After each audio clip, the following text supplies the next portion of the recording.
Assalamualaikum warahmatullahi wabarakatuh. Selamat siang semuanya. Dan juga saya ucapkan selamat kepada pemirsa yang mungkin nantinya nonton video ini melalui media sosial. Selawat dan salam mari kita haturkan kepada junjungan kita, yakni Nabi Muhammad SAW, yang mana telah berhasil membawa kita dari alam kebodohan menuju alam yang terang benderang seperti saat ini.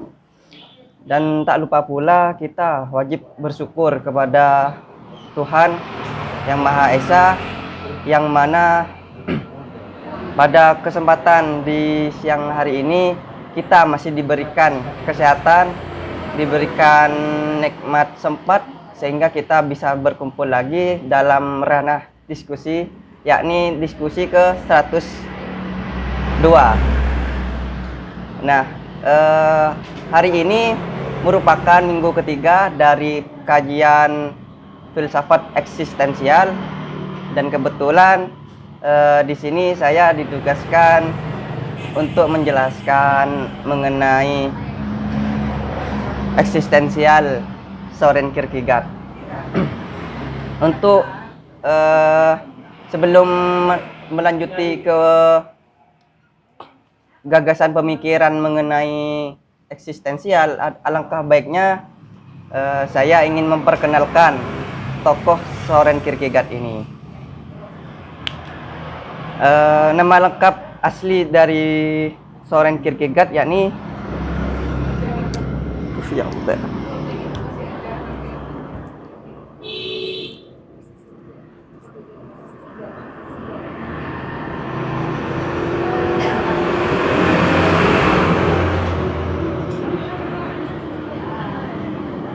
Allah.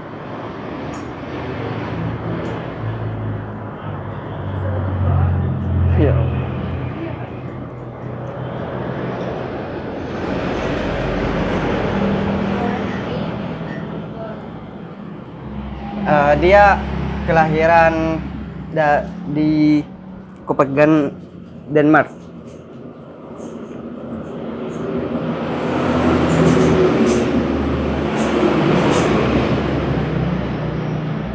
Ya Allah, maringnya.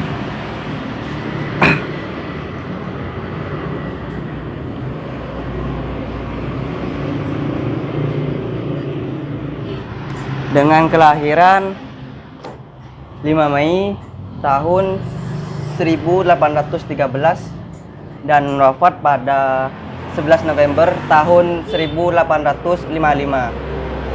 Dan beliau juga merupakan anak terakhir dari 7 bersaudara.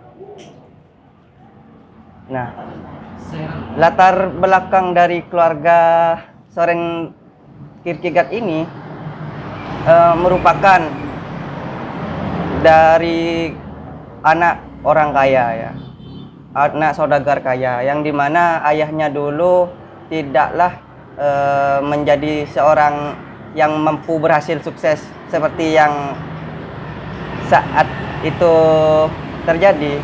Namun berkat kegigihan ayahnya dengan melakukan proses dagang, yakni seorang pedagang kain, dan dengan itu pula perekonomian pada keluarga Soren Kierkegaard itu menjadi lebih jaya. Nah, Kierkegaard lahir dari di luar nikah. Jadi ayahnya dulu itu ya kan memang terkenal soleh, tapi kalau dikatakan soleh banget ya enggak gitu. Karena ya kita dengan mengetahui Kierkegaard lahir di luar prostitusi pernikahan, bisa dikatakan maaf ya, bisa dikatakan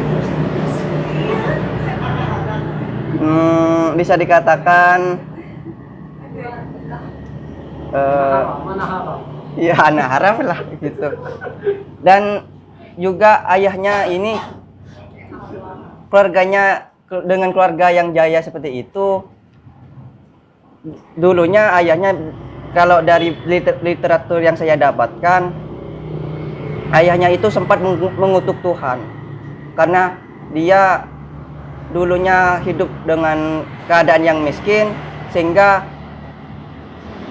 ayahnya itu sempat mengatakan mengutuk Tuhan karena dia tidak mampu adil, kata ayahnya si Soren.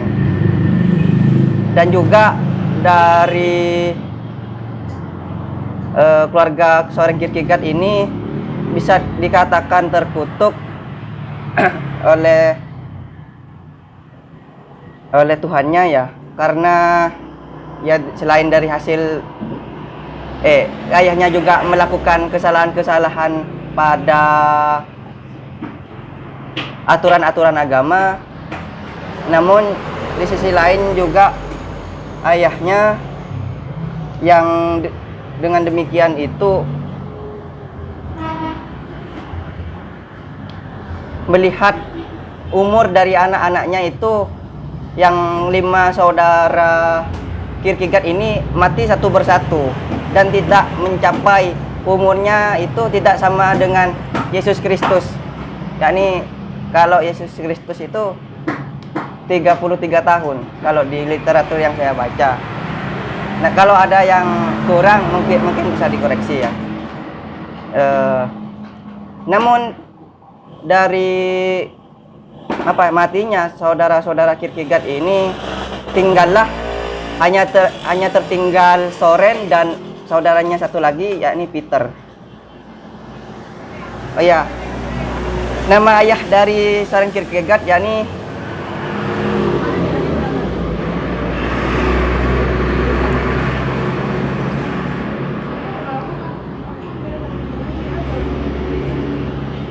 Michael Pedersen.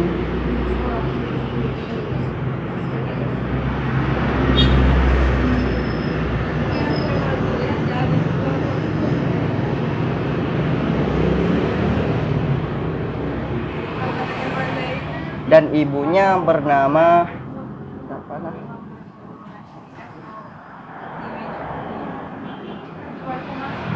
Ani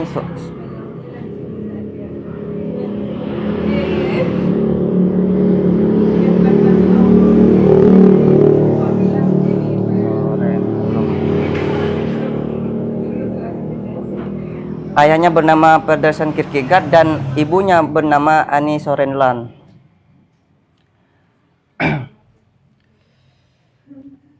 Oh ya, sebelum kematian dari saudara-saudaranya, ternyata ibunya yang terlebih dahulu meninggal dunia. Dan dengan meninggalnya ibu serta kelima saudara-saudaranya itu menjadikan indikator utama dari kepiluan dan juga down-nya mental dari seorang Kierkegaard ini. Karena dari hal tersebut, setelah mengetahui ayahnya melakukan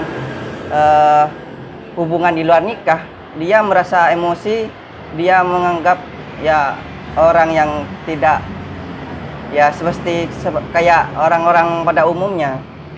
Dia sempat ada pada kehidupan yang nakal, dia minum mabuk-mabukan, dia berjudi dan melakukan kenakalan-kenakalan yang lain-lain. Dan itu pula dari kelama-kelamaan dari proses kenakalan yang dilakukan si Soren Kierkegaard ini, akhirnya beliau juga sadar dari apa yang telah diperlakukan, sehingga dia kembali lagi kepada gereja, dia kembali lagi kepada seorang yang taat kepada kepercayaannya. Dan juga keluarga Kierkegaard ini juga terkenal akan kedisiplinannya. Semua saudara-saudaranya dan semua hampir keluarganya itu pandai-pandai ya dalam hal akademik. Dan selain itu keluarga keluarga ini sangat apa ya, agamis banget, sangat taat pada ajaran agamanya sampai akhir apa ya, kalau mendengar dari penjelasan teman-teman pernah mendengar dari penjelasan Fahrudin Faiz, dia mengatakan bahwasanya keluarga Soren itu sangat apa ya, agamis banget dengan istilah pietis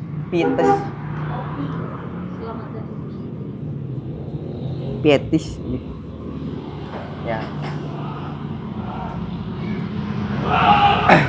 Selain itu, lingkungan di Denmark yang memang ketika seseorang lahir di Denmark maka layaknya seperti lahir di Aceh. Dalam maksud ini, kalau sudah lahir di Denmark, otomatis dia akan menjadi seorang Kristen. Sama-sama dengan di Aceh. Kalau lahir di Aceh ya pastinya tentu agama yang dianut pasti Islam gitu. Karena yang dikenal dari Aceh kan Serambi Mekah.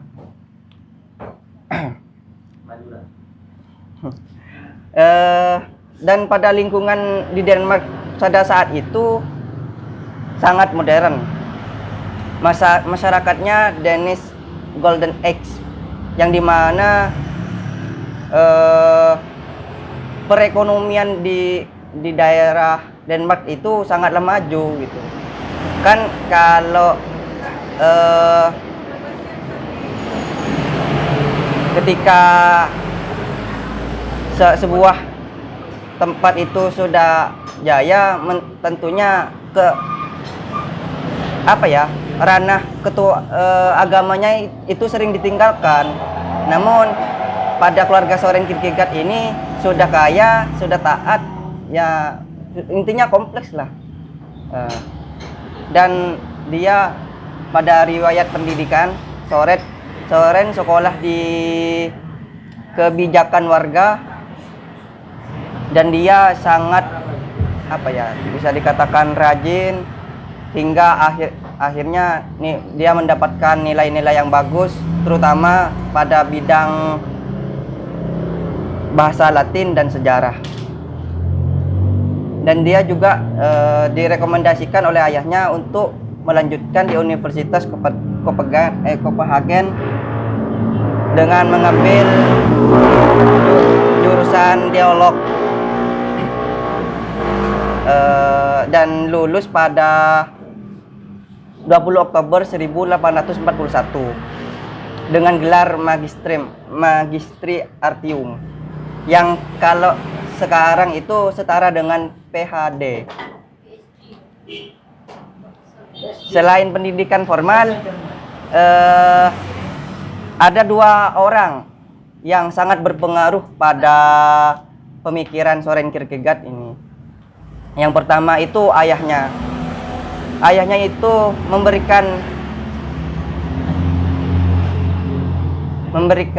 pendidikan selain apa ya, selain keagamaan juga memberikan pendidikan tentang filsafat. Dan dia seringkali mengundang teman-teman yang sama-sama elit lah untuk mengadakan makan bersama sekaligus diskusi, sehingga dari pertemuan itu timbullah rasa kemauan Kierkegaard dalam bidang ilmu filsafat.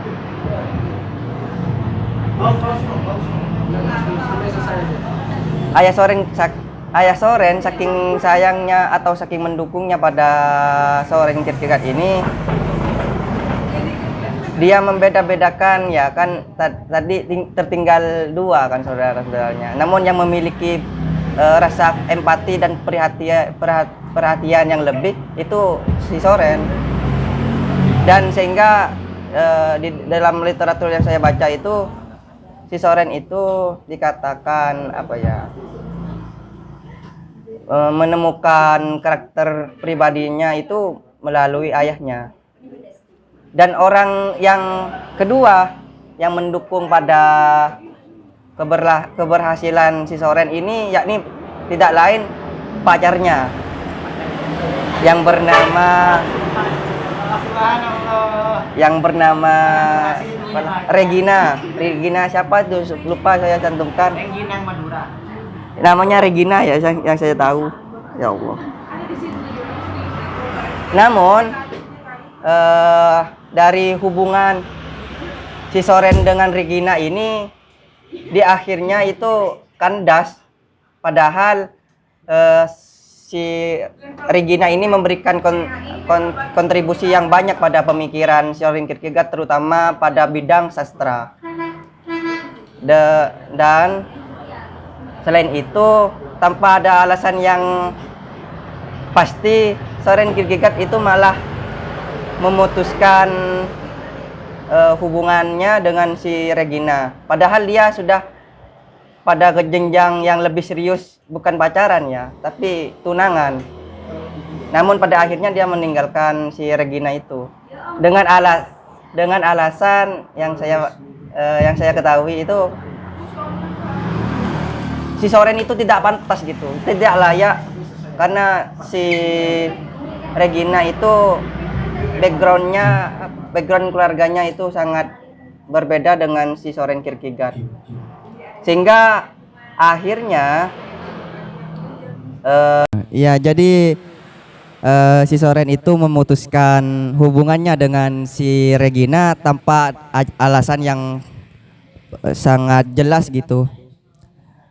Karena cuman yang diceritakan atau yang tertulis pada literatur itu hanya dijelaskan bahwasannya si Soren itu memutuskan karena dalih merasa tidak pantas gitu. Dan jadi hidup si Soren itu mengalami terpuruk lagi, bangkit lagi, terpuruk lagi. Jadi hidup si Soren itu tidak terlepas dari ya naik turun gitu. Ya iya. Nah, Soren ini juga dipengaruhi atau pandangannya itu dipengaruhi oleh Hegel, Abraham, Luther, Kant, Hamann, Lessing, Socrates, Plato, Xenophon, dan Aristoteles.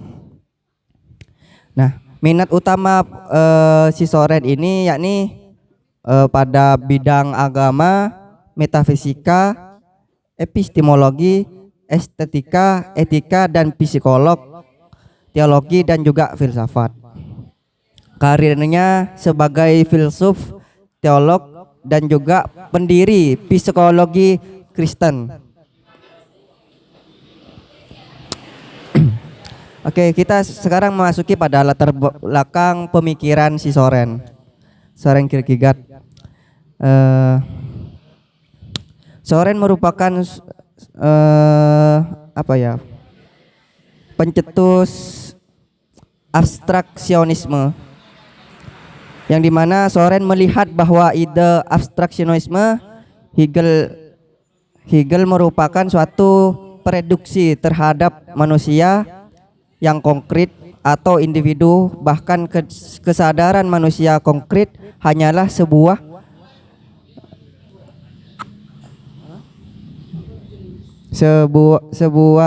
dialektika dalam roh. Oleh karena itu, Kierkegaard melihat Hegelianisme sebagai ancaman terbesar individu, karena individu dilihat tidak lebih dari sekedar titik dan percikan dalam sejarah. Nah, yang kedua, menurut Kierkegaard, manusia tidak pernah hidup sebagai aku umum, melainkan aku individual. Dalam artian setiap individu itu tidak bisa digeneralkan pada hal yang umum. Artinya dia memiliki kebebasan, memiliki pilihan masing-masing, dan di mana dari pilihan tersebut individual itu akan bertanggung jawab pada pilihannya. Dan dalam hal lain pun juga demikian. Yang keempat,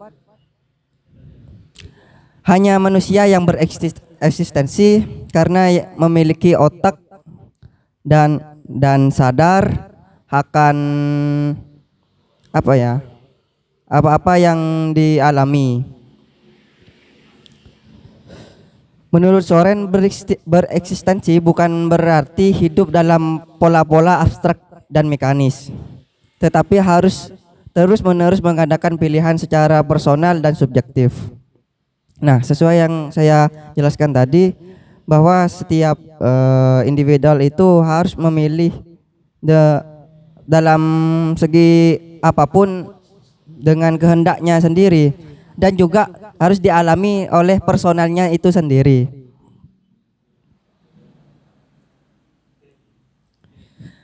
Eh, Kierkegaard tidak pada ranah dialektika, Kierkegaard sangat tidak setuju dengan dialektika yang diberikan oleh Hegel, yang dimana kita ketahui bersama bahwa Hegel memperkenalkan dialektikanya dengan apa, tesis, antitesis, dan sintesis. Nah, kalau hal itu diterapkan pada ranah keagamaan semisal, maka ketika ada orang yang percaya pada agama, berarti harus ada yang orang yang tidak percaya. Nah, kalau hal yang itu masih wajar, namun yang sintesis dari gabungan tersebut bagaimana? Ada ateis, ada ateis, dan yang ketiga nggak ada kan? Jadi Kierkegaard itu tidak mengiyakan pada dialektika Hegel. Dan juga yang pada dialektika ini dia Soren Kierkegaard justru membuat dialektika sendiri, yakni yang dinamakan dialektika eksistensial. Tidak berproses secara otomatis atau mekanis berdasarkan sistem yang abstrak. Prosesnya berkembang melalui lompatan eksistensial, misalnya melalui keputusan dari individual tersebut.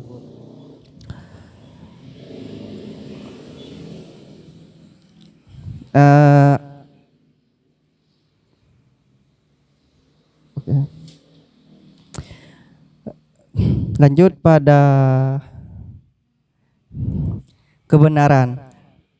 Kebenaran ini dalam eksistensial yang Soren angkat, yaitu pada kebenaran subjektif, yang dimana isu utama eksistensial adalah sebagaimana aku yang eksis, aku yang berada. Bagaimana cara mengada aku? Karena Kierkegaard ini nanti puncaknya itu pada religius, maka yang apa, yang diangkat-angkat itu pada konsep iman dan ruh.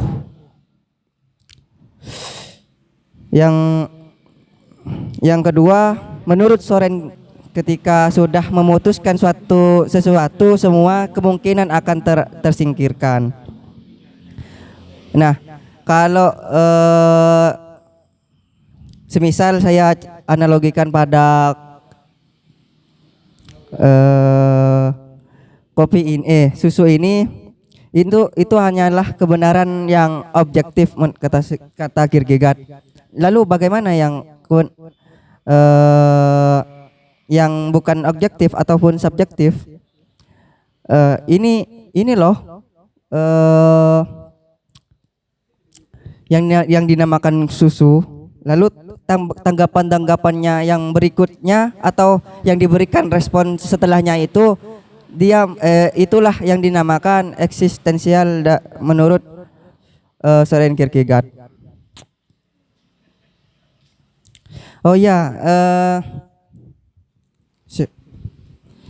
dalam ranah eksistensial juga bisa dikatakan dengan ketenangan hidup atau menemukan makna hidup. Dan bagaimana cara menemukan makna hidup itu?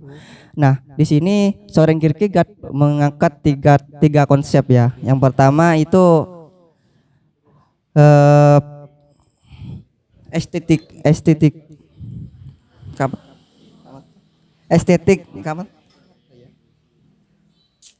Jadi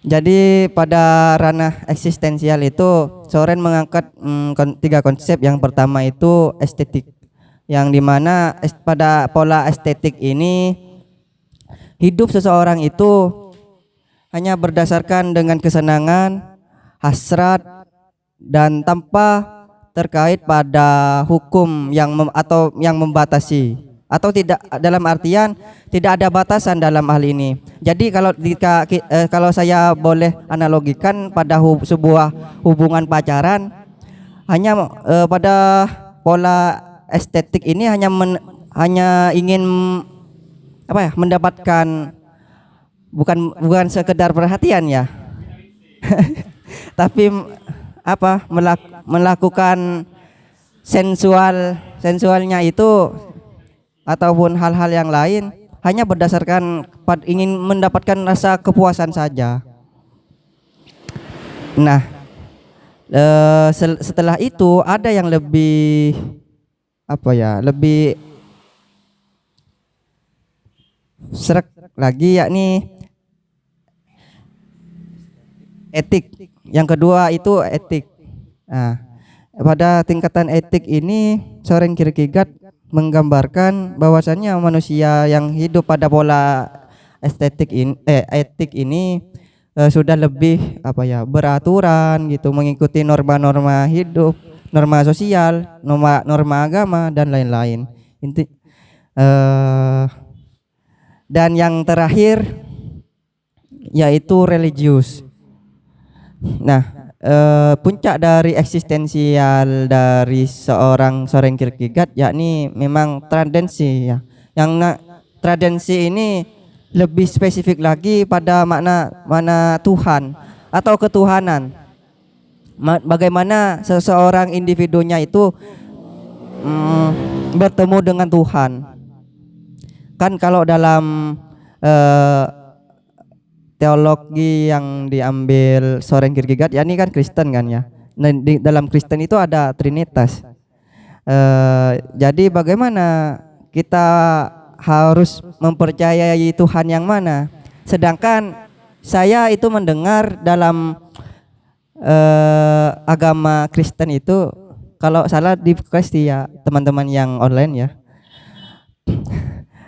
mereka yang percaya dengan perjanjian lama dengan perjanjian baru itu akan terpecah gitu. Orang yang percaya pada perjanjian lama berarti mempercayai Tuhan Bapa atau Allah itu sudah ada di sorga gitu. Sedangkan yang mempercayai perjanjian baru itu Tuhan Allah itu belum ada di surga gitu.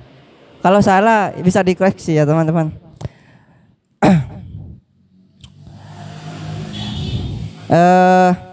Dan inti dari pemikiran si Soren ini kan mengkritik dari Hegel, yang dimana Hegel itu mendapatkan kesalahan yang mendasar pada konsep iman, yang dimana iman itu yang dibelakangkan kan. Namun yang diunggulkan oleh si Hegel itu adalah filsafat. Jadi kalau Soren itu dengan agama menemukan filsafat, kalau Hegel dengan filsafat menemukan kebalik. Kalau Hegel itu menggunakan agama untuk menemukan filsafat, kalau si Soren dengan filsafat bisa menemukan agama. Nah.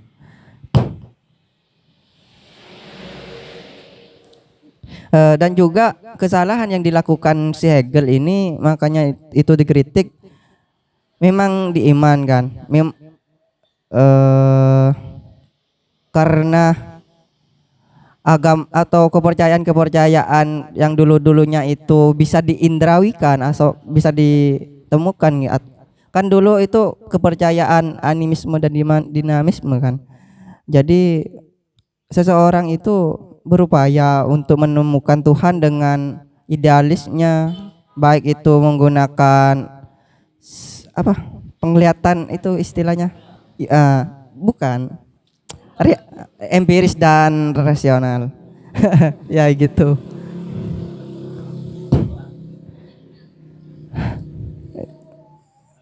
Mungkin itu saja yang saya dapat jelaskan mengenai eksistensi Soren Kierkegaard. Selebihnya karena ini berbentuk ranah diskusi, mari kita diskusikan mengenai Soren Kierkegaard. Mungkin ada tambahan ataupun ada kesalahan yang saya lakukan, mungkin ada teman-teman dapat menambah. Saya persilakan kepada teman-teman ya. Nanya saya. Cek. Ya. Sebelumnya terima kasih kepada teman-teman, juga kepada segenap yang sudah hadir. Meskipun dalam keadaan yang suram seperti saat ini, teman-teman tetap mengusahakan mengaktifkan forum-forum kajian seperti ini. Dari pemaparan pemantik sebenarnya masih ada kebingungan ya dari saya pribadi tentang konsep iman yang dibangun oleh Søren Kierkegaard tadi. Seperti apa sih iman yang menjadi pertentangan, yang menjadi kritik terhadap pemikiran dari Søren Kierkegaard tadi? Apakah mungkin iman tersebut tidak dominan di lingkungan sekitarnya, atau mungkin iman seperti apalah yang diterapkan oleh Søren Kierkegaard? Mungkin bisa dipaparkan lebih dalam lagi. Terima kasih.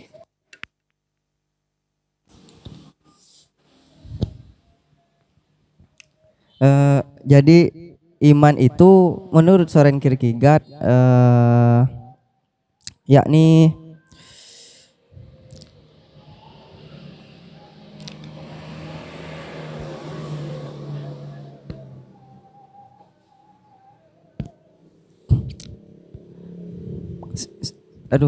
sebuah hal yang melekat ataupun bisa nantinya itu dijadikan pegangan dan jadikan patokan pada untuk kehidupannya.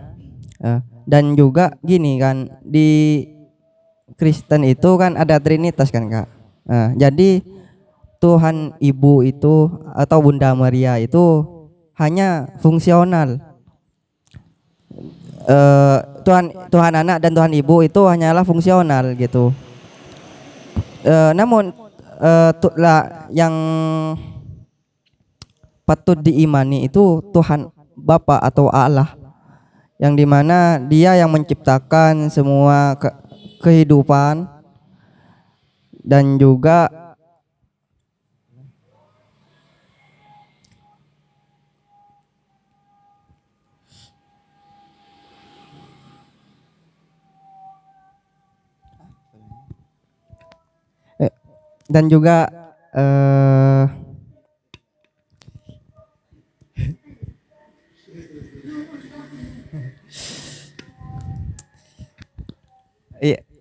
saya kurang tahu ya kalau lebih detailnya seperti apa ya, karena saya kurang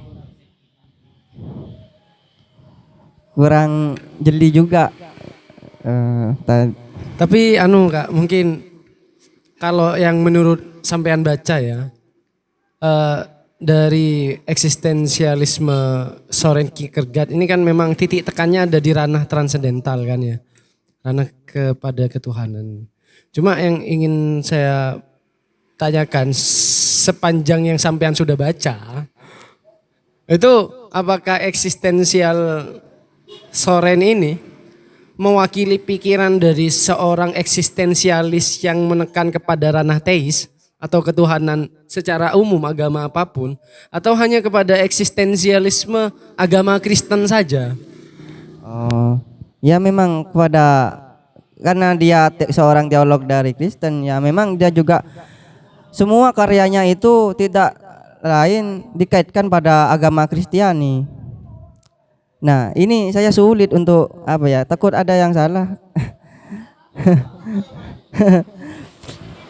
Karena saya sendiri kurang paham ya dalam karena saya Islam, jadi saya kurang terlalu paham gitu. Saya baca itu memang kan konsepnya kan transendensi, yang dimana puncaknya itu pada Tuhan gitu. Nah, dia menentang selain menentang dari Hegel juga menentang pada intuisi pada keagamaan yang dimana masyarakat pada Denmark itu lebih apa ya pada hanya mengerjakan ritual-ritual keagamaan saja gitu. Ketika bertemu dengan atau bertamu pada seseorang, pasti yang ditanyakan terlebih dahulu sudah beribadah atau kalau saya sendiri di Islam itu sudah sholat gitu. Sudah misa. Kan, iya kalau lebih tepatnya itu kan. Misa. Sudah katekisasi nggak? Jadi itu yang juga oleh seorang Kierkegaard juga ditentang karena iman itu adalah pilihan oleh individu. Dia menempatkan posisi iman itu sebagai jalur hidupnya itu sendiri dengan Tuhannya gitu. Tidak hanya menjalankan aturan-aturan, melainkan iman itu memang letaknya ya pada hati gitu. Mau di manapun digoyahkan oleh hal-hal yang lain, dia tetap kokoh gitu karena memang letaknya pada hati. Ya mungkin itu saja ya teman-teman. Mungkin teman-teman yang lain ada yang lebih paham. Sebenarnya sangat unik ya ketika tadi konsep bagaimana seorang Kierkegaard ini menemukan keimanannya. Karena di sini dapat saya simpulkan ya, dapat saya paparkan, Kierkegaard ini merupakan seniman dalam mencari Tuhannya. Karena di sini ya seniman. Karena terlepas dari 3 fase yang diberikan oleh Søren tadi, yaitu ada estetik, ada etika, dan religius. Sebelum menemukan fase yang terakhir religius, Søren ini pertama dia itu merupakan estetika. Dari estetik itu dia mempelajari mungkin hal-hal yang memang jauh dari kata norma dan semacamnya. Lama-lamaan memiliki kesadaran, Søren ini menemukan konsep etik, di mana dia itu sudah mulai ada kesadaran tentang mana yang yang memang secara moral itu benar dan tidak benar. Dan konsep yang terakhir yaitu religius. Jadi konsep terakhir yang dibangun oleh Søren ini merupakan puncak dari keimanan, puncak dari mana seorang Søren dengan eksistensialismenya itu menemukan Tuhannya, seperti itu. Jadi saya di sini menarik karena Søren ini menemukan Tuhannya itu dengan seni memahami dirinya sendiri, seni memahami dengan keadaan dirinya sendiri. Itu sangat unik. Mungkin kalau cerita-cerita ya dengan Nabi Ibrahim kan ya. Nabi Ibrahim beliau mencari Tuhannya dengan berkelana, menemukan matahari, mungkin itulah Tuhan saya. Cuman ketika malam matahari itu tidak ada, seperti itu. Dan cuman di sini Søren ini menemukan puncak keimanannya itu dengan pengalamannya sendiri, dengan melewati 3 unsur estetik, etika, dan religius. Ini sangat unik sebenarnya. Mungkin teman-teman yang lain ada argumen yang lebih apa namanya? Yang mungkin lebih memperindah diskusi kali ini. Ah, indah.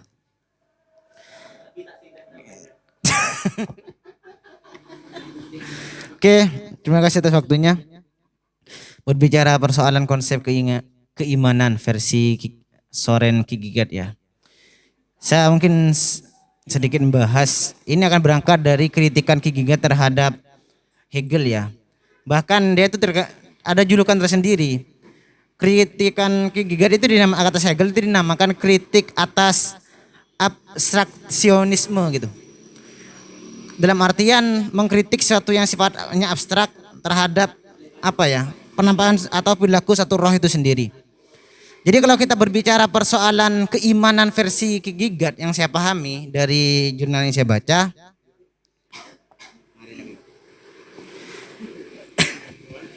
di sana itu Kierkegaard itu berkata bahwasanya ibaratkan filsafat yang diantara kritiknya terhadap Hegel, filsafat itu bukan satu sistem, tapi suatu ekspresi individu atau ekspresi dari seseorang. Maka dapat saya simpulkan saat kita berbicara persoalan keimanan ini kan suatu yang abstrak, hingga rasional juga kalau seandainya Kierkegaard itu awalnya masuk kategori bersifat idealisme ya. Karena memang berbicara keimanan itu berbicara suatu yang abstrak. Tapi karena Kierkegaard menentang itu, maka keimanan versi Kierkegaard itu bukan hanya persoalan pengakuan atas dirinya, bahwa dirinya itu iman, bukan hanya peneguhan bahwasanya di hati saya ini ada keimanan, atau bahasa lainnya orang yang lagi bucin itu belah dada saya maka akan ada Tuhan Trinitas di hati saya misalnya. Tidak. Tapi keimanan versi Kierkegaard konsepnya itu adalah bagaimana kita mengekspresikan, atau kalau dalam Islam itu bagaimana amaliyah kita itu ditunjukkan sesuai enggak bahwanya kita itu iman atau tidak. Iya, itu dibuktikan dengan perbuatan. Jangan nanti saya dibilang ngajar madrasah kalau ke sana. Jadi versinya oke, jadi kesimpulannya konsep keimanan versi Kierkegaard itu adalah konsep ekspresi diri manusia menunjukkan keimanannya. Seandainya di Islam dia salat atau tidak, dia itu berzakat atau tidak, menjalankan syariat agamanya atau tidak, maka itu yang disebut keimanan versi Kierkegaard. Mungkin hanya itu di saya.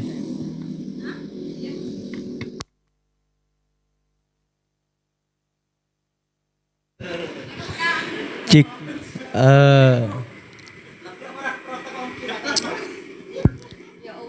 ada yang membuat saya kaget terhadap Soren Kierkegaard itu kan dalam filsafat sebelumnya itu kan menawarkan bagaimana kita tahu René Descartes atau Kartesian ya, bahwa aku berpikir maka aku ada kan, berarti idealisme.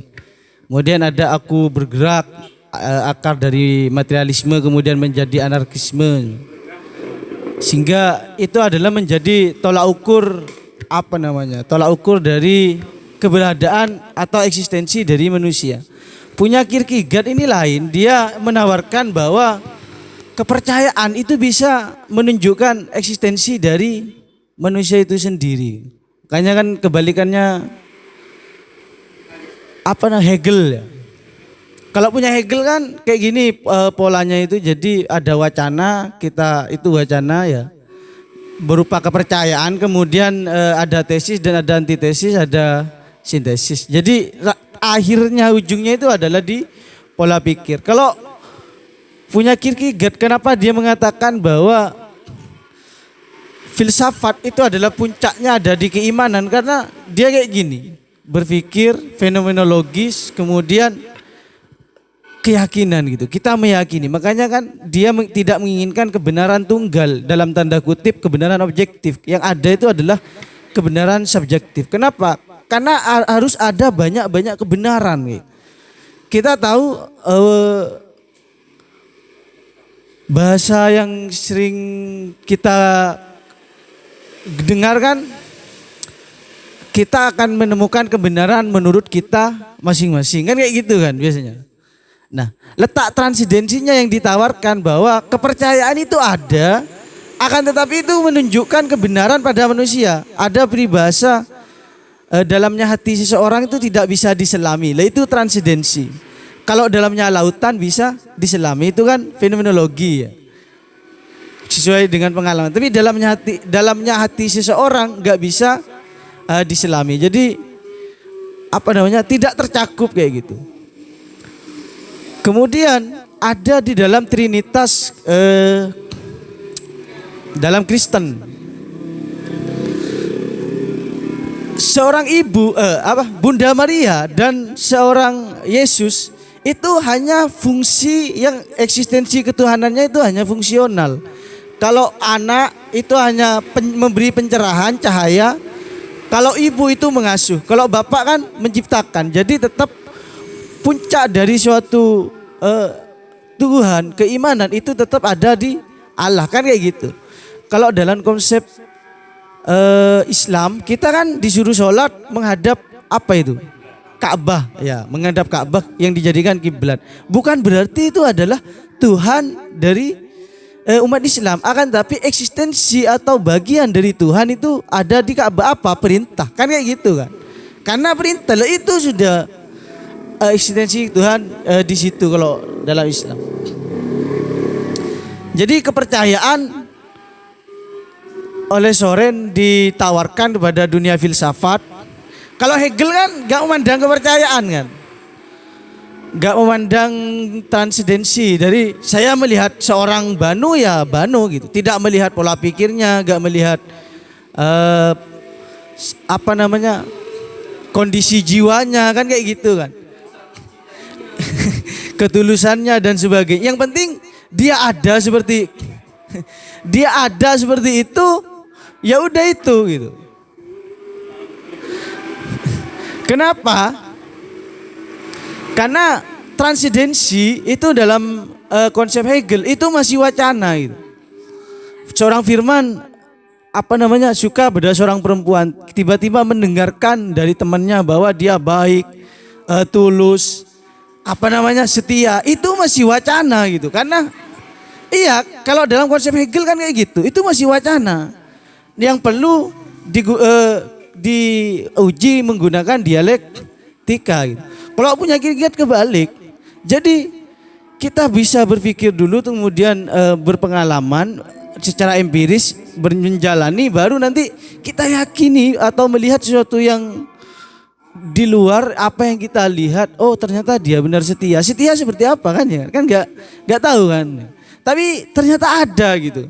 Ini yang ditawarkan Kierkegaard memang agak abstrak, sangat abstrak, sehingga puncak dari sesuatu orang yang berfilsafat ketika dia benar-benar yakin gitu. Kalau dalam konsep Islam benar-benar kalau dalam surat Hakul Yakinnya ada kayak gitu kan. Ainal Yakinnya benar-benar dia melihat betul-betul dengan adanya bahwa adanya Tuhan kayak gitu. Jadi murni, sehingga ya semuanya kan subjektif. Gak bisa kalau ini kemudian kita tarik menggunakan kebenaran objektif. Cara saya menemukan Tuhan berbeda, cara ini menemukan Tuhan berbeda. Itu kalau transidensi kan. Kayaknya kan satu orang cewek komentarnya banyak, satu orang cowok komentarnya banyak, kan wajaran. Itu yang disebut dengan kebenaran subjektif yang ditawarkan oleh Kierkegaard. Karena susah sekali hal yang transidensi mau ditarik menggunakan alat ukur kebenaran objektif. Tidak akan pernah bertemu. Semuanya nanti akan saling tuduh. Oh itu persepsi kamu, itu persepsi kamu, persepsi kamu. Akhirnya ada suatu alternatif bahwa kebenaran subjektif yang Kierkegaard tawarkan, bahwa seseorang itu tergantung cara dia melihat. Saya tahu pola pikir firman bukan dari mata saya melihat, tapi dari pola pikir saya mengukur pola pikirnya firman, kan kayak gitu. Dari hal yang transidensi plus transiden. Kalau bagaimana saya melihat pola pikir firman kan hanya pengamatan saja secara empiris, kemudian masuk pola pikir dan diyakini hal itu.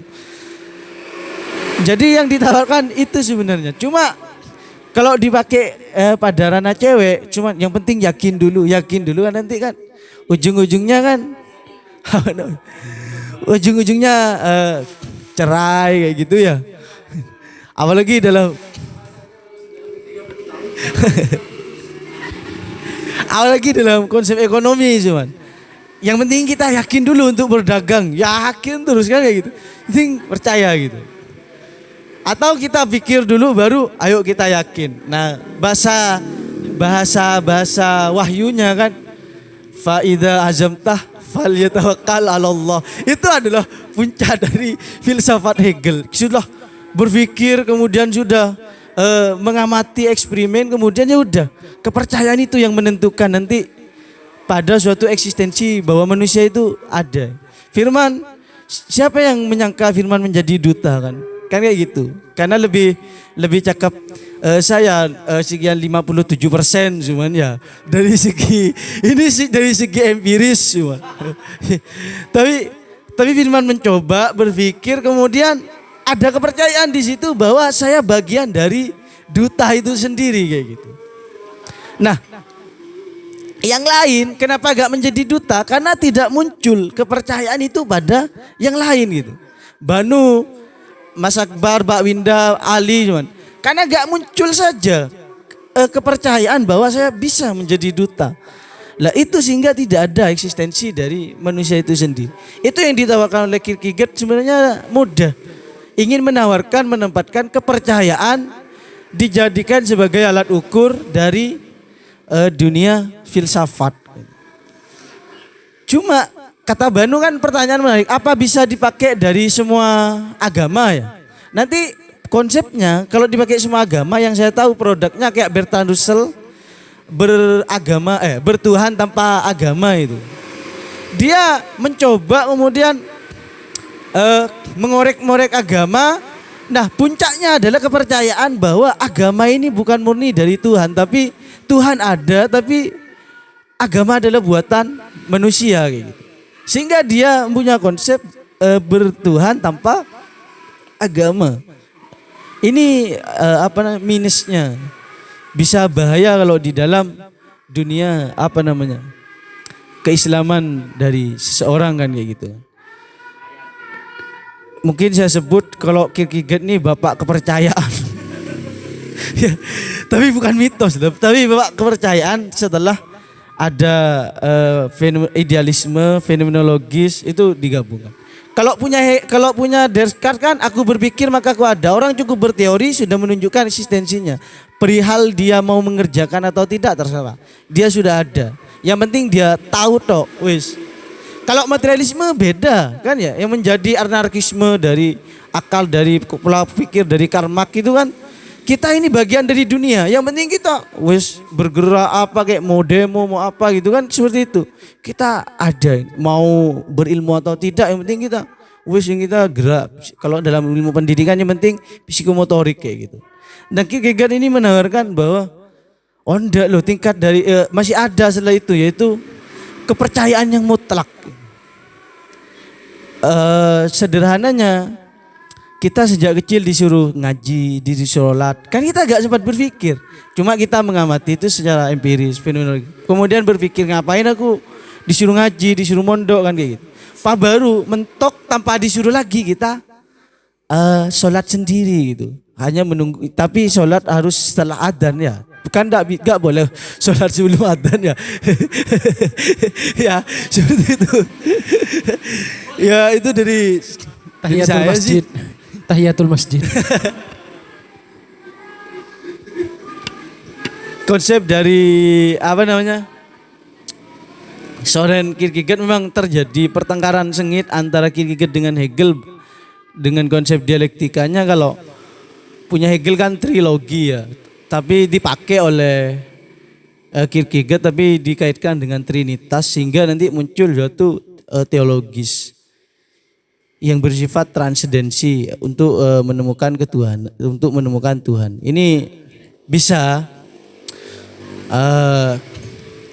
dipakai kepada kaum ateis. Cuma nanti susah menangani kaum agnostik. Kalau kaum agnostik kan mau intinya dia, wah saya gak peduli ada Tuhan atau gak ada, ya terserah. Kalau ateis itu masih diserang oleh kaum ateis bahwa dengan dia tidak mempercayai Tuhan berarti dia telah mempercayai sebelumnya bahwa Tuhan itu ada, kan kayak gitu. Tapi kalau agnostik susah. Bagaimana itu? Berarti agnostik itu kaum apatis dalam bidang ketuhanan ya? Ya.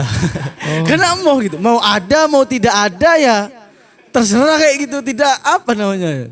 Tak ejek lah bahasa Maduranya itu. Saya gak mau tahu mau ada mau gak ada. Nah, mau intinya saya kayak gini. Jadi saya melihat firman terserah firman gitu kan. Dia mau pola pikirnya gimana, mau perasaannya gimana, yang penting saya ya wes kayak gini ya. Intinya apa? Kalau agnostik kan kayak gitu. Kalau dalam bahasa apa namanya? Kalau dalam bahasa wahyunya kan ada di Al-Baqarah, sumung bukmun umyum wahum lahi. Gitu. Dia punya mata, punya telinga, punya apa namanya? Punya hidung dan punya indrawi lah, tapi itu gak berfungsi, itu kan beda. Kalau ateis, kita ateis itu kan menentang kafir atau syirik, itu ateis. Tapi kalau agnostik itu ya sumun bukmun yun fahum layak kilun itulah.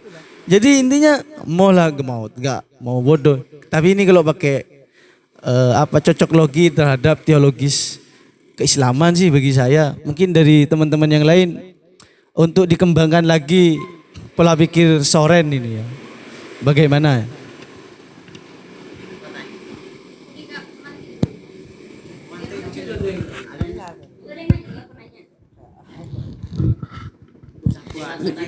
Go. Enggak usah terlalu deket ya. Kok munduran.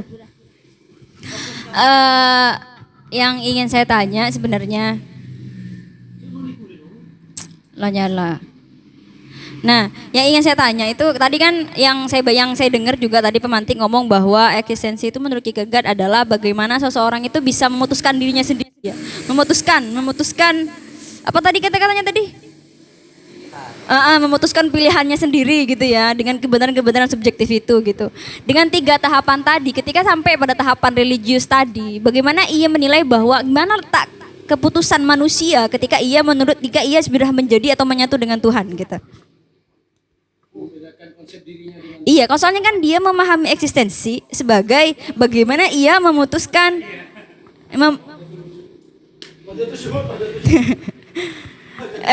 kameramen agak ya biar saya kelihatan sama Nenang ya. Jadi begitu kan bagaimana ia memutuskan pilihan gitu ya. Sedangkan jika ia memasrahkan sepenuhnya kepada Tuhan misalnya, itu kan seperti dia meniadakan kepilihan-pilihannya gitu. Itu. Terus juga yang ingin saya tanya yang kedua, 3 tahapan tadi kan ada estetik, etis ya, estetik, etis sama religius. Apakah eksistensi yang menurut dia kompetitif? Nah, dari 3 tahapan tadi, apakah itu hierarki bahwa seseorang itu tahapan-tahapan dan puncaknya adalah eksistensi ketika dia sampai paling atas gitu? Itu yang saya tanya yang kedua.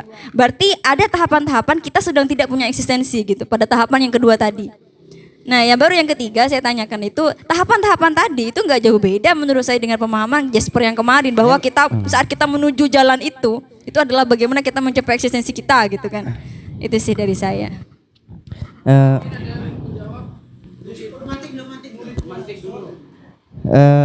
Memang dari pemahaman yang pada sebelumnya itu Kierkegaard itu juga mempengaruhi Soren.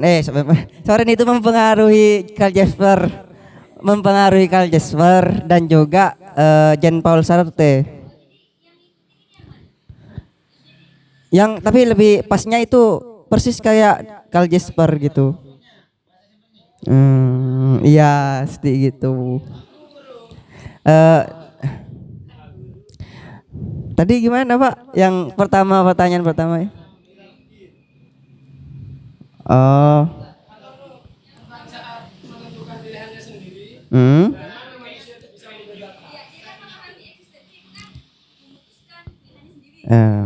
Ya.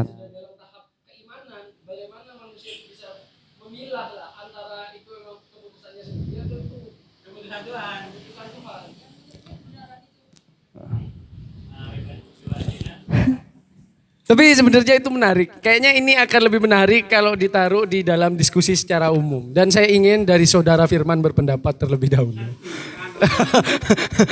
Enggak, di mana-mana kalau sudah diskusi secara umum, pemantik itu di belakang. Kalau pemantik duluan langsung tahu kan, enggak asik dong diskusi. Iya kan? Iya kan? Jadi mungkin saudara Firman mungkin bisa berpendapat dahulu tentang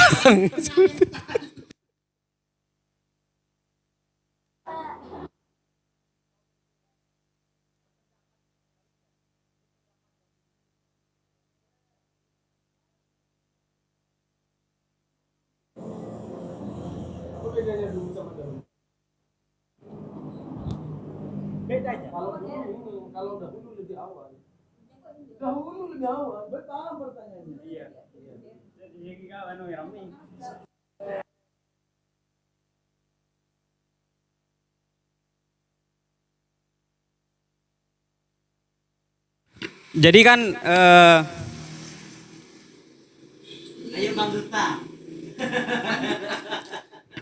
menurut Soren Kierkegaard kan itu hierarkis untuk mencapai puncak eksistensinya kan, dari estetik, etik dan religius. Tapi enggak kompetitif. Jadi puncak hierarkinya, puncak tertinggi adalah ketika kita mencapai ranah transenden ya. Jadi ketika kita mampu memberi keputusan pada diri sendiri, itu dikatakan bahwa itu sudah keputusan Tuhan yang setuju dengan keputusan kita. Jadi kalau kita amar.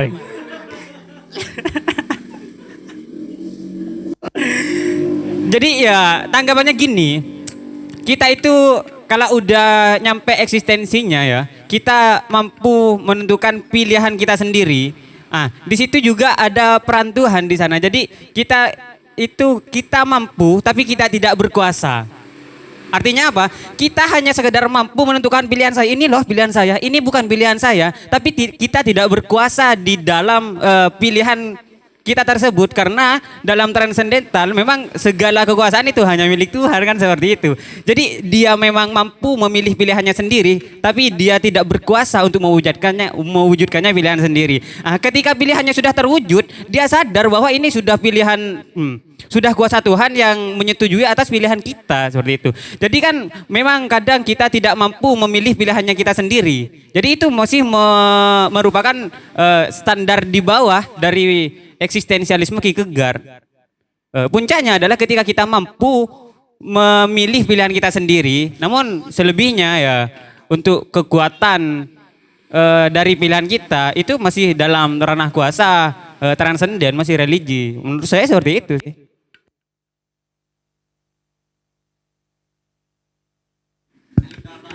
Oke. Tadi menarik juga ya pertanyaan dari Mbak Winda. Seakan-akan kita lagi-lagi digiring. Oh maaf prokes. Takut dicegat. Enggak, dobelnya abstrak.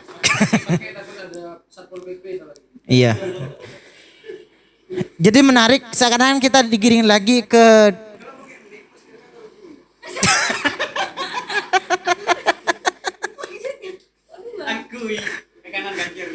itu diubah dua. Oke. Jadi gini deh.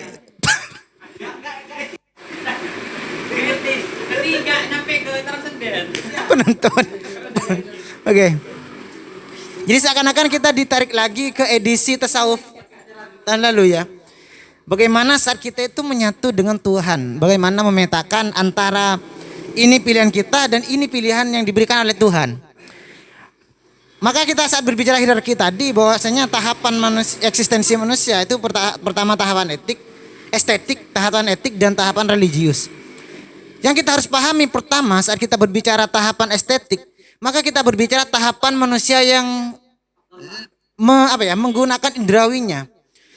Hingga wajar jika manusia masih ada di tahapan estetik, jika dia tanpa moral itu wajar karena lebih ke indrawi. Ataupun saat kita masuk ke tahap etik, maka manusia sudah mulai memahami tentang pentingnya moral, aturan dan norma dan sebagainya.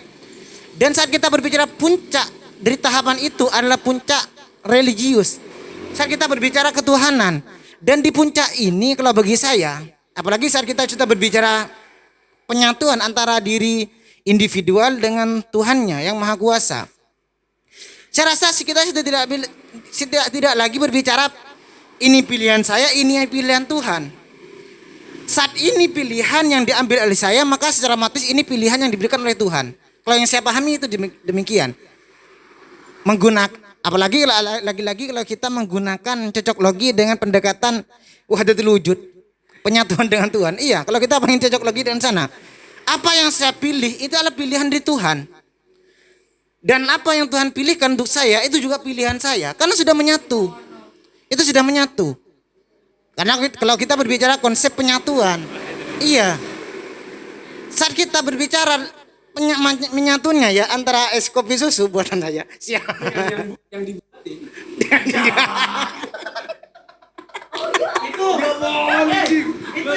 Itu estetik ya. Estetik sekali ya. Nah sekarang karena sudah etik sekarang diskusi. Ini sudah menyatu. Makanya kita tidak lagi berbicara persoalan es kopi susu saja, tapi kita berbicara gelas yang memadahinya. Atau kita tidak lagi berbicara seonggok gelas saja, tapi di dalam gelas ini sudah pasti ada es kopi susu. Karena kenapa? Ini sudah satu kesatuan, sudah menyatu. Yang dibuatin. Oke. Jadi kalau bagi saya saat kita berbicara nanti yang dibuatin bisa subscribe ya. Iya. Nanti saya paksa. Suruh lihat di yang edisi kedua di menit 50 ya. Anjir, gak selesai. Jadi itu menurut versi saya, pertama pendekatan dari memahami tahapan ketiga itu religius, dan lagi menggunakan pendekatan dengan konsep menggunakan cocok logi ya dengan wahdatul wujud, penyatuan secara menyeluruh. Mungkin hanya itu dari saya.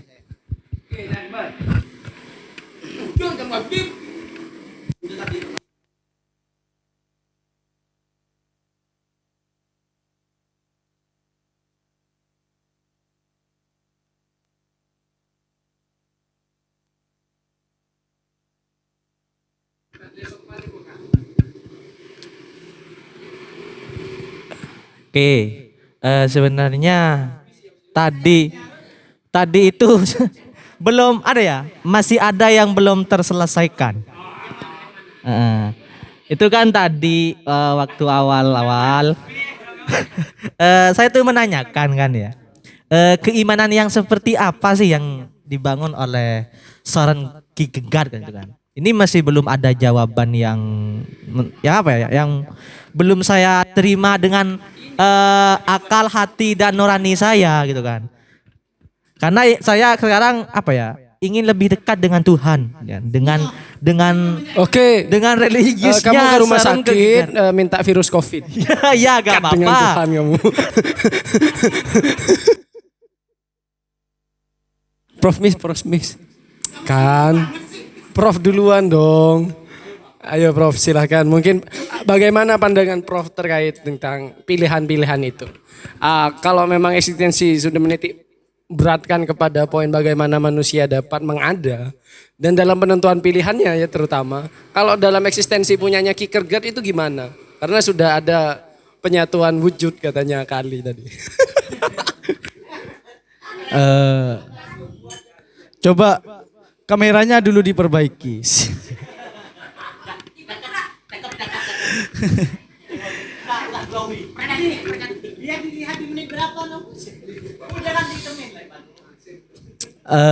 Tadi pertanyaan Mas Akbar ini ya tentang konsep iman seperti apa yang dibangun oleh Kierkegaard. Jadi konsep seperti apa? Yaitu disebut kesempurnaan iman, atau iman kan bahasa Arab, bahasa Indonesianya kepercayaan. Ketika sudah tidak menghadapi pilihan. Ketika kita sudah tidak menghadapi pilihan kan sudah meyakini kan bahwa itu adalah jalan dari seorang subjek manusia. Jadi kalau masih besok iman, malamnya kafir, besoknya iman lagi, malamnya kafir lagi, artinya berubah-ubah walaupun Alimanu yang kusyu Yazid Ya, kalau dalam Islam itu ulaika hum adabun nar hum fiha khalidun itu Prof. Sadaqallahul azim. Sadaqallahul azim. Harus dipertanyakan balik sebenarnya, punya pertanyaan Mbak Winda. Kalau pilihan itu ranah apa kan kayak gitu? Pilihan itu kan kalau dalam konsep kita kan masih ranah idealisme, ranah pola-pola pikir. Jadi pra kepercayaan. Nanti kalau sudah menentukan pilihan, seseorang menentukan pilihan itu kan ada berbarengan dengan hal yang diyakini. Dia Banu kenapa milih Mbak Winda cuma dalam hidupnya kan ada hal yang diyakini gitu kan. Kan iya kan? Berani, Prof. Jadi corak dari eksistensialisme yang teis itu memang kan saya pernah mengatakan minggu kemarin Karl Jasper itu punya konsep manusia itu ada setelah dia tahu kemudian bodoh baru manusia itu akan ada. Iya. Konsep dalam teologis Islam tapi bukan bodoh terus enggak. Dia tahu pencarian dulu kemudian dia tidak tahu apa-apa, itu mencapai puncak eksistensi. Dalam tanda kutip tafsir dari tidak tahu itu yang bergerak adalah kepercayaan. Jadi hal yang transidensi, yang tidak tercakup, yang susah kita ukur kan ya. Logika sederhananya kayak gini. Nabi Muhammad Shallallahu Alaihi Wasallam ya, yang membuat istimewa dari beliau itu adalah beliau mencari, kemudian walaupun mencari tidak memilih belajar sehingga tetap tidak tahu membaca. Kan umi kan? Enggak. Kan umi kan? Nabi Muhammad tidak bisa beliau tidak bisa membaca. Akan tapi hal yang membuat istimewa beliau itu bisa memberikan suatu speech atau pembicaraan atau sabda-sabda yang mengandung moral. Nah, di situ idealisme dan empirismenya sudah selesai.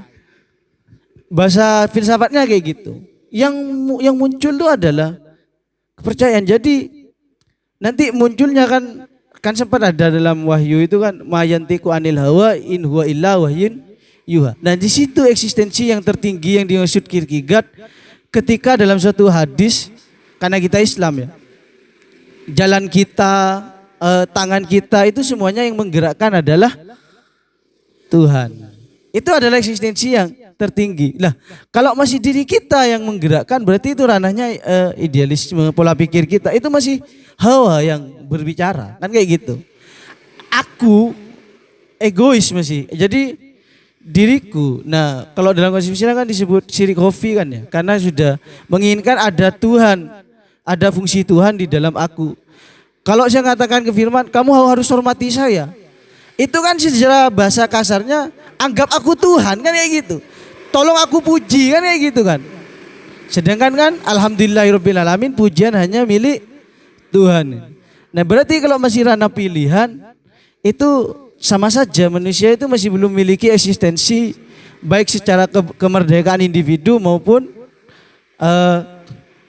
secara transendensi. Nah, ketika dia sudah menentukan apa yang dia pilih, baru dia sudah eksistensi secara Kierkegaard. Itulah diri seorang akbar, ingin dekat dengan Tuhan sehingga mayantiku anil hawa in huwa illa wahyun yuha. Kan kayak gitu anunya kan. Konteks tafsirnya. Makanya kalau ujian pilihan ganda itu masih bukan eksistensialis. Pilihlah jawaban yang menurut Anda paling benar A atau B, C. Itu gak eksistensialis.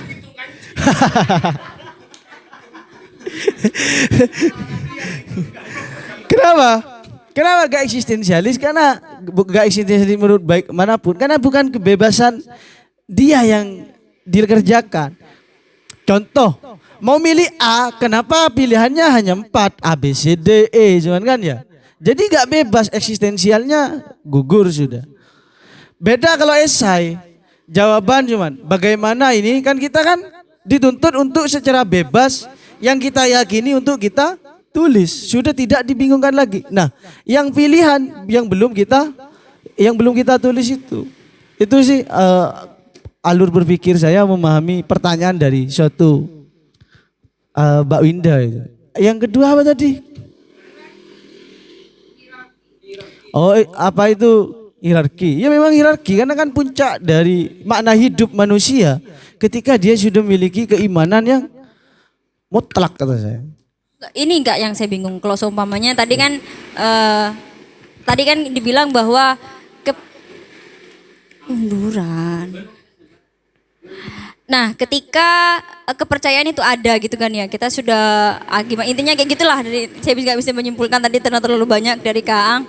Tapi yang saya bingung juga, kalau misal yang saya bingung ini dari definisi yang dipaparkan dari Kierkegaard itu sendiri gitu. Karena di situ kan ketika manusia itu memutuskan pilihannya gitu, sedangkan puncak eksistensialisnya itu adalah di tahap religius gitu kan. Kalau seumpamanya menggunakan definisi itu, maka 3 tahapan tadi kita bisa bereksistensi gitu. Di tahapan etis, di tahapan estetis, bahkan di tahapan religius pun kita bisa bereksistensi. Jika kita memahami definisinya hanya sebatas bahwa bagaimana manusia itu mampu memutuskan pilihannya. Itu. Terus juga yang ingin saya tanyakan kepada pemantik itu berkenaan dengan jika kepercayaan, maksudnya gini, puncak eksistensi adalah kepercayaan itu intinya kita menyatu gitu ya, menyatu.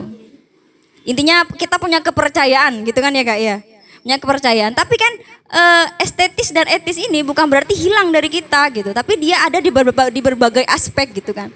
Dan tentang kita menggunakan kepercayaan itu pun sebagai sudut pandang, sebagai basis dari saat kita menilai sesuatu, itu tidak selalu kita pakai gitu kan.